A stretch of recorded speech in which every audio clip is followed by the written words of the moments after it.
ఏపీలో పెట్టుబడులు పెట్టేలా వాణిజ్య పారిశ్రామిక సంస్థలను ఒప్పించేందుకు ముఖ్యమంత్రి చంద్రబాబు సింగపూర్ పర్యటనకు వెళ్లారు. దిగ్గజ వ్యాపార సంస్థల ప్రతినిధులతో ఆయన వరుస సమావేశాలు నిర్వహించనున్నారు. రాష్ట్రంలో అమలు చేస్తున్న స్పీడ్ ఆఫ్ డూయింగ్ బిజినెస్ విధానాలు, పెట్టుబడులు పెట్టేందుకు ప్రతిపాదనలు వచ్చిన వెంటనే ఆమోదించడం, పరిశ్రమలు స్థాపించే వరకు అందిస్తున్న సహకారం గురించి సింగపూర్ ప్రభుత్వంతో పాటు వాణిజ్య పారిశ్రామిక సంస్థల యాజమాన్యాలకు ముఖ్యమంత్రి వివరించనున్నారు.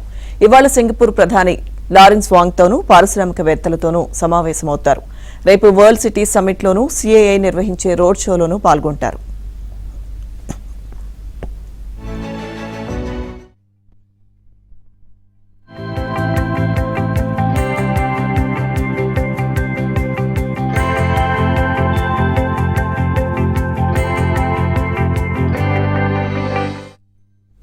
వరల్డ్ సిటీ సమ్మిట్లో వాణిజ్య పారిశ్రామిక దిగ్గజ సంస్థలతో 1-to-1 సమావేశాలు నిర్వహించనున్నారు.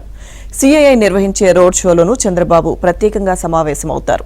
ఏపీలో పెట్టుబడులు పెట్టేందుకున్న అవకాశాలు, సహజ వనరులు, ఎలక్ట్రానిక్ రంగ పరిశ్రమలకు ప్రభుత్వం ఇస్తున్న ప్రాధాన్యం, ప్రోత్సాహకం వంటి అంశాల గురించి సింగపూర్ పారిశ్రామిక, వాణిజ్య దిగ్గజ సంస్థలకు సీఎం వివరించనున్నారు.